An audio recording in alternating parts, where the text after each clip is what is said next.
माझ्या 4-5 उमेदवारांना फोन आले, मला अर्जंटमध्ये फोन आले। माझ्या उमेदवाराला धमकवण्याचा आणि विड्रॉल करण्याचा प्रयत्न त्या ठिकाणी काही राजकीय पक्षाच्या उमेदवारांनी त्या ठिकाणी केलेला आहे। माझ्याकडे त्यांची नावं, फोन रेकॉर्ड सगळे आहेत। राजकीय नेते आमच्या धर्मगुरूंना हाताशी धरून, ख्रिश्चन पुढाऱ्यांना हाताशी धरून आणि काही मुस्लिम पुढाऱ्यांना हाताशी धरून माझ्या उमेदवारांना त्या ठिकाणी विड्रॉल करण्याच्या धमक्या देत आहेत आणि या ठिकाणापर्यंत आणण्याचा प्रयत्न केला।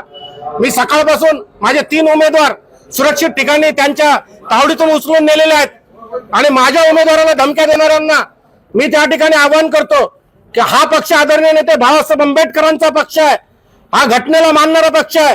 जालन्यातल्या प्रशासनाला, निवडणूक करणाऱ्या निवडणूक अधिकाऱ्याला मी विनंती करतो की तुम्ही फेअर अँड फेअर इलेक्शन करा। हे राजकीय पक्ष जे दबाव घालतायत यांना तुम्ही आवरा आणि इथलं जालन्याचं इलेक्शन हे फेअर आणि फेअर झालं पाहिजे, ही मागणी मी या ठिकाणी करतो। मी आत्ताच त्यांच्या सगळ्या नावाशी पोलीस स्टेशनला तक्रारी करणार आहेत ज्यांनी माझ्या उमेदवाराला त्या ठिकाणी धमक्या दिल्या। 3 ते 4 उमेदवारांना माझ्या धमक्या आलेल्या आहेत आणि मी आग्रहाची विनंती करतो प्रशासनाला की मी त्यांची रितसर कंप्लेंट त्या पोलीस स्टेशनला करणार आहे, विथ रेकॉर्ड करणार आहे। त्या उमेदवारावर गुन्हे दाखल करा, काय म्हणून धमकी आलेली आहे, विड्रॉल करा। अनेक पक्ष आहेत ज्याच्या आता तक्रारी आम्ही सविस्तर करतो। साहेब ते काय म्हणतात माहित का, जे लोकांकडे खायला पैसे नाही ते इलेक्शन मध्ये कशाला उतरतात? तुमच्या घरात खायला पैसे नाही, लोकांना काय वाटणार आहे? समजा हे निवडणूक फक्त पुढाऱ्या माणसाचं आहे, गरीब माणूस जे हे इलेक्शन निवडणूक मध्ये उभे राहू शकत नाही हे त्यांचं म्हणणं आहे आणि ते पैशाच्या आमिषातून, ते राजकीय पक्षाच्या दबावातून ते आमच्यावर जे दबाव घालतात, आम्हाला म्हणतात आणि आमचे चरित्र जे आहे ते घालण्याचं काम करतात ते की हे गोर गरीब आहे, हे विकून जाईन, हे करून जाईन। ते उदाहरणे जे परलीचं जे बब्बू मिस्त्री जे आहे ते निवडून आलं तर पैशाच्या आधारे निवडून आला का तो?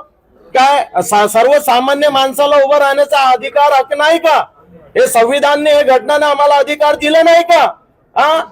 आणि आमच्या बाबतीत जे चुकीची जी आहे घोषणा करतात की विकले, बसले, त्यांनी तिकीट विकला, ते विड्रॉल झाले, ते हिशोबाने आम्ही आमचे आदरणीय जे जिल्हा अध्यक्ष डेव्हिड गुमारे साहेब यांच्याकडे आलो की माझ्या बाबतीत जे चुकीचं जे धोरण पसरत आहे शहरभरात, मग मी यांच्या शरणात आलेलो। मी काय नाव? माझं नाव पठाण वसीम खान दिलावर खान, माझी आहे जहारा खान दिलावर खान, ते प्रभाग क्रमांक 10 मध्ये उभा आहे। आणि आता काय कारवाई करणार? अरे हे नाही, माझे सचिव तक्रार करणार आहेत। आता मी माझ्या उमेदवारांना मी निवडणुकीसाठी फ्री करणार आहे। माझे सचिव आता जिल्हाध्यक्ष, जिल्हा अधिकारी आणि त्या पोलीस स्टेशनला आम्ही तक्रारी करणार आहोत। आम्ही घाबरणार नाहीत, आम्ही कोणालाही घाबरणार नाहीत।